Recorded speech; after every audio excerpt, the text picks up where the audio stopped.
بارگاہ رسالت میں حاضری پیش کرنے کا کیا طریقہ ہے؟ اس کا ایک چھوٹا سا ایک طریقہ جو میں نے اپنے لیے بھی کیا ہوا ہے اور میرا جی چاہا کہ وہ آپ تک بھی پہنچا دوں۔ بہت بڑی بارگاہ ہے، تو جب کسی بڑے کے دربار میں پیش ہوا جاتا ہے تو سب سے پہلی چیز کیا ہوتی ہے؟ کوئی ہدیہ لے کے جایا جاتا ہے۔ ہم کون ہیں کہ اللہ کے رسول کو کوئی ہدیہ پیش کریں؟ ایک ہدیہ ہے جو ہم اللہ کے رسول کو پیش کر سکتے ہیں، اور وہ درود و سلام کا ہدیہ ہے۔ ان اللہ و ملائکتہ یصلون علی النبی یا ایھا الذین آمنوا صلوا علیہ وسلموا تسلیما۔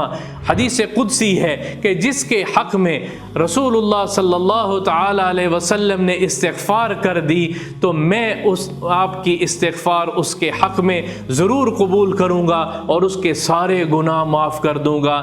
میرا دل کہتا ہے کہ آنکھوں سے آنسو جاری ہوں گے، میرا دل کہتا ہے کہ جسم کے رونگٹے کھڑے ہوں گے۔ ہمیں سلام پیش کرنے کا طریقہ نہیں آتا، کسی نے بتایا نہیں ہے، کسی نے سکھایا نہیں ہے۔ بس مختصر آپ سے یہ سلام پیش کرنے کا، حاضری پیش کرنے کی ایک طریقہ تھا جو آپ تک پہنچایا ہے۔ لبیک اللہم لبیک لبیک لا شریک لک لبیک ان الحمد والنعمت لک والملک لا شریک لک لبیک اللہ۔ آج کل حج کے لیے لوگ بیت اللہ جا رہے ہیں۔ بابرکت والا سفر، مبارک سفر حج کا، جن کو اللہ نے توفیق دی ہے، جن کو یہ نعمت سے نوازا ہے اللہ نے، وہ لوگ حج کے لیے بیت اللہ جا رہے ہیں۔ مکۃ المکرمہ بیت اللہ کی زیارت کر رہے ہیں، اور جو اس سفر میں جا رہا ہے وہ ضرور مدینہ بارگاہ رسالت میں حاضری پیش کرتا ہے۔ آج ایک بہت ہی خاص عنوان سے آپ سے بات کر رہا ہوں۔ بارگاہ رسالت میں حاضری پیش کرنے کا کیا طریقہ ہے؟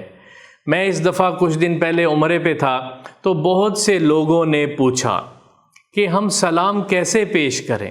رسول اللہ صلی اللہ تعالی علیہ وسلم کو اپنا ادنا سلام کیسے پیش کریں؟ تو وہاں بھی میں نے کچھ اپنے بھائی دوستوں کو بتایا تو میرے جی میں آیا کہ اس بات کو تھوڑی سی اس کی وضاحت کرنی چاہیے۔ ایک عام مسلمان، ایک عام مرد عورت، ایک آدمی، ایک گناہگار امتی جب اپنے نبی پاک صلی اللہ تعالی علیہ وسلم کی بارگاہ میں حاضری پیش کرتا ہے، سلام پیش کرتا ہے، تو کن آداب کے ساتھ اور کیسے سلام پیش کرے؟ اس کا ایک چھوٹا سا ایک طریقہ جو میں نے اپنے لیے بھی کیا ہوا ہے اور میرا جی چاہا کہ وہ آپ تک بھی پہنچا دوں۔ بہت بڑی بارگاہ ہے، بارگاہ رسالت، رسول اللہ صلی اللہ تعالی علیہ وسلم کی جگہ روضہ اقدس وہاں موجود ہے۔ وہاں ہر امتی نے اپنا سلام پیش کرنا ہے۔ کیسے کرنا ہے؟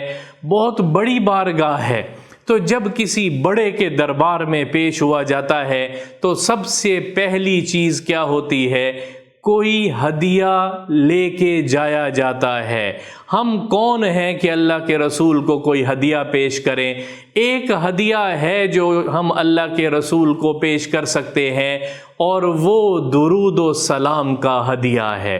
پہلی چیز، جانے سے پہلے ہم کثرت سے درود شریف کوئی سا بھی ہو، درود و سلام پڑھیں اللہ کے نبی کے لیے، اللہ کے نبی پر درود و سلام بھیجیں۔ یہ وہ نیکی ہے جو خود اللہ نے قرآن میں ایمان والوں کو کرنے کے لیے کہا ہے، اور کس انداز سے کہا ہے؟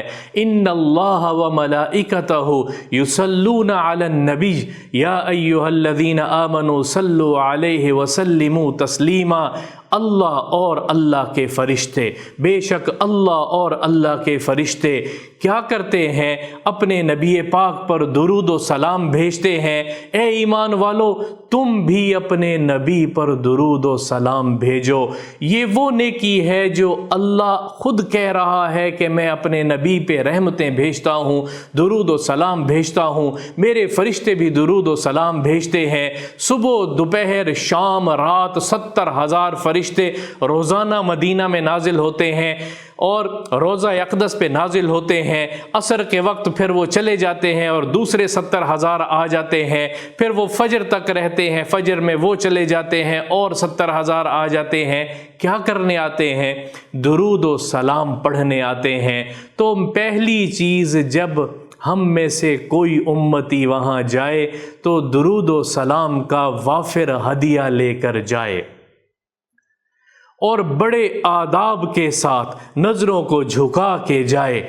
دوسری چیز، بڑے ادب کے ساتھ جائے، اونچی آواز سے کسی سے نہ بولے۔ میرے اللہ کا حکم ہے، لا ترفعوا اصواتکم فوق صوت النبی، میرے نبی سے اونچی آواز کسی کی نہ ہو۔ تو صحابہ اس آیت کے اترنے کے بعد، وہ بعض روایت میں ہے کہ اشاروں کے ساتھ ایک دوسرے سے بات کرتے تھے، بڑی دھیمی آواز سے بولتے تھے کہ کہیں ہماری آواز اللہ کے نبی سے اونچی نہ ہو جائے اور ہمارے اعمال ضائع نہ ہو جائیں۔ دوسری چیز، آوازوں کو پست رکھیں، نظروں کو جھکائے رکھیں اور اپنے اندر احساس ندامت کو برقرار رکھیں، اس کا استحضار رکھیں کہ کس کے سامنے پیش ہو رہا ہوں۔ پھر تیسری چیز، جہاں کہیں مناسب جگہ ملے، جہاں زیادہ دھکے نہ لگیں۔ آج کل رش ہوتا ہے اور ویسے بھی حج کا موقع ہے تو رش اور زیادہ بڑھا ہوا ہوگا۔ تھوڑا پیچھے ہٹ کے جس جگہ، جس طرف سے بھی آپ کو جگہ ملے، وہاں کھڑے ہو کر اپنے مختصر تعارف کے ساتھ کیا کہنا ہے کہ فلاں فلاں کا بیٹا، فلاں فلاں کا، اپنی زبان میں جو آپ کی لینگویج ہے، اپنی زبان میں، فلاں فلاں کا بیٹا، میں آپ پر سلام بھیجتا ہوں۔ السلام علیکہ ایہا النبی ورحمۃ اللہ وبرکاتہ۔ یہ طریقہ اللہ نے خود ہمیں سکھایا ہے۔ نماز میں ہم یہ کہتے ہیں، السلام علیکہ ایہا النبی ورحمۃ اللہ وبرکاتہ۔ تو میں یہ کہتا ہوں اسی انداز سے مانگیں جو اللہ نے خود سکھایا ہے۔ تیسری چیز، یہ سلام پیش کریں۔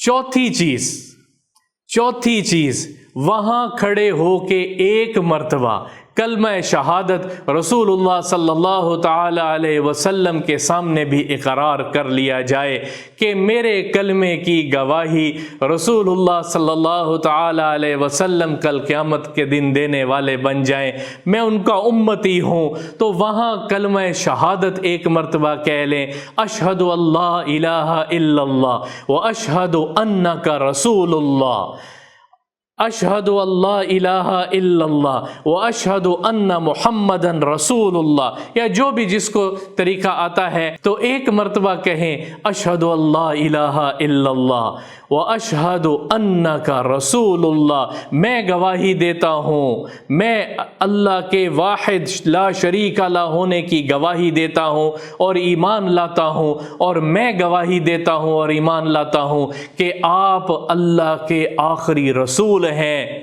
یہ کلمہ شہادت ایک مرتبہ رسول اللہ صلی اللہ تعالی علیہ وسلم کے سامنے پیش کر لیں۔ پانچویں چیز، احساس ندامت کے ساتھ شفاعت کی دعا کیجیے کہ اے میرے نبی، یا رسول اللہ، کل قیامت کے دن آپ کا یہ امتی آپ کے سامنے پیش کیا جائے گا، آپ کے سامنے آئے گا، تو اپنے رب سے میری شفاعت کیجئے گا کہ میں آپ کی امت میں سے ہوں۔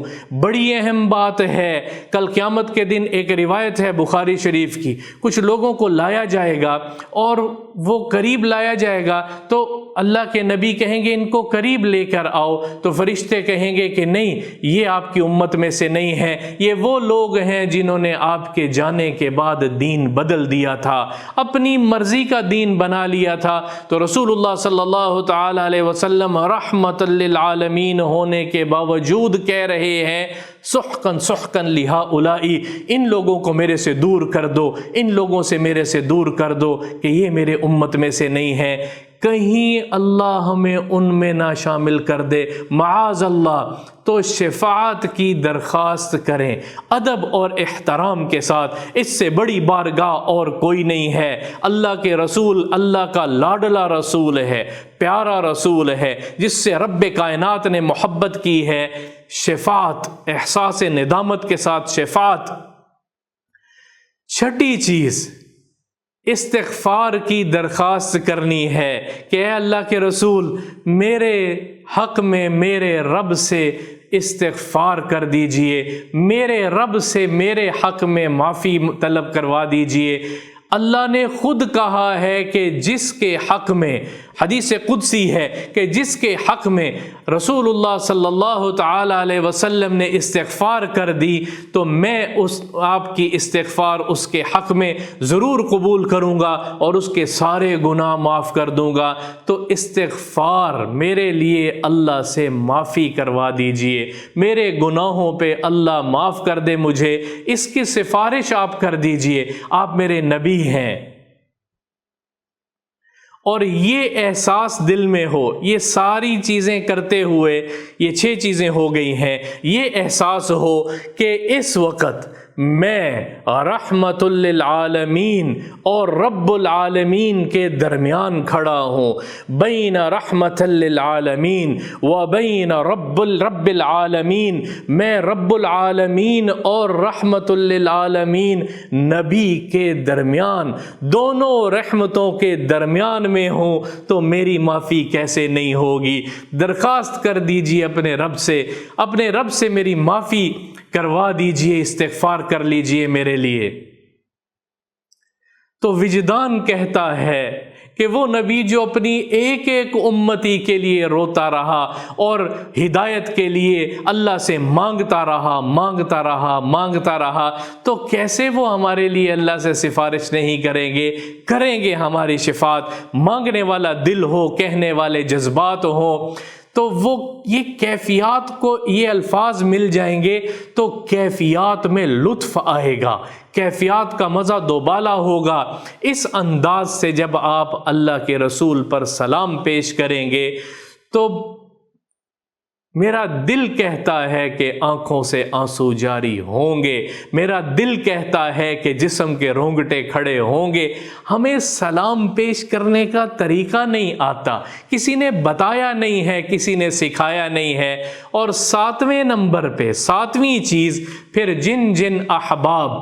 جن آپ کے رشتہ دار، اقارب، دوست، احباب نے سلام کا کہا ہے، دعا کی درخواست کی ہے، پھر ان کا نام لے کے یا اجتماعی طور پہ سلام پیش کر دیا جائے۔ تو وہ جو ان کا حق تھا یا وہ جو آ نہیں سکے، اور یوں کہا جائے کہ بہت تڑپتے آپ کے عاشق میں پیچھے چھوڑ آیا ہوں، اور ان میں میرے کچھ رشتہ دار احباب ہیں، میرے کچھ دوست ہیں، نام لے سکیں تو نام لے کے، قریبی جتنے آپ کے ان کا نام لے کے سلام پیش کر لیں، اور پھر وہاں سے آپ رخصت ہوں۔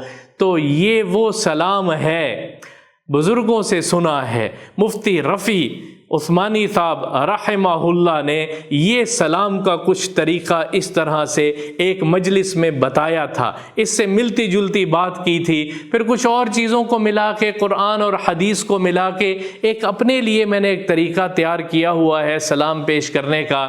تو بخیل ہے وہ شخص جو خیر کی باتیں اپنے لیے رکھے اور دوسروں تک نہ پہنچائے۔ اس دفعہ جب لوگوں نے کافی وہاں پاکستانی بھائیوں نے پوچھا، اور کچھ انڈیا کے احباب تھے، ان سے ملاقات ہوئی، انہوں نے پوچھا، تو میرے دل میں آیا کہ یہ طرز، یہ طریقہ عام طور پہ لوگوں کے سامنے یہ پیش کرنا چاہیے تاکہ ان کو بھی اس کا یہ طریقہ اور سلیقہ آ جائے کہ کیسے ہم بارگاہ رسالت میں پیش ہوں، کیسے حاضر ہوں بارگاہ رسالت میں۔ یہ وہ بارگاہ ہے جہاں پر فرشتے مجال نہیں کہ فرشتے کوئی کس فرشتے بڑے ہدوء سے بڑے ادب اور احترام سے آتے ہیں، وہ پر نہ مار سکیں فرشتے۔ یہ وہ بارگاہ ہے جس جگہ کو ریاض الجنہ جس کے ساتھ ہے، جنت کا ٹکڑا ہے، یہ وہ جگہ ہے کہ یہ یوں ہی جنت میں اٹھا لی جائے گی۔ یہ وہ مدینہ ہے، یہ وہ مدینہ ہے جہاں کا پہاڑ احد ہے، جس کے بارے میں رسول اللہ صلی اللہ تعالی علیہ وسلم نے فرمایا احد یحبنی وانا احبہ، میں احد سے محبت کرتا ہوں، اور یہ پتھروں کا پہاڑ جس کو ہم بے جان سمجھتے ہیں، یہ احد مجھ سے محبت کرتا ہے۔ اللہ کا نبی احد پہاڑ سے محبت کر رہا، احد پہاڑ اللہ کے نبی سے محبت کر رہے۔ ان فضاؤں میں خوشبو ہے، ان ہواؤں میں ایک تازگی ہے، ان فضاؤں اور ہواؤں میں وہ زمین ہے، وہ بابرکت زمین ہے کہ جس زمین کے ذرات نے اللہ کے نبی کے پاؤں کو بوسے دیے ہیں، وہ زمین کے یہ وہ ذرات ہیں، وہ خطے ہیں، وہ ٹکڑے ہیں جہاں اللہ کے رسول کا پاک خون گرا ہے، یہ وہ ٹکڑے ہیں، یہ وہ ٹکڑا ہے، یہ جنت نظیر ٹکڑا ہے، بلکہ جنت ہے یہ ٹکڑا جس جگہ پر اللہ کے رسول کا پسینہ گرا ہے، آنسو گرے ہیں، جس جگہ پہ کیا کیا تعریف بتاؤں آپ کو۔ مدینے میں کیا ہے؟ مدینے میں کیا ہے؟ مدینے میں اللہ کی رحمت ہے۔ مدینے والا موجود ہے تو اللہ کی رحمت کیسے موجود نہ ہو؟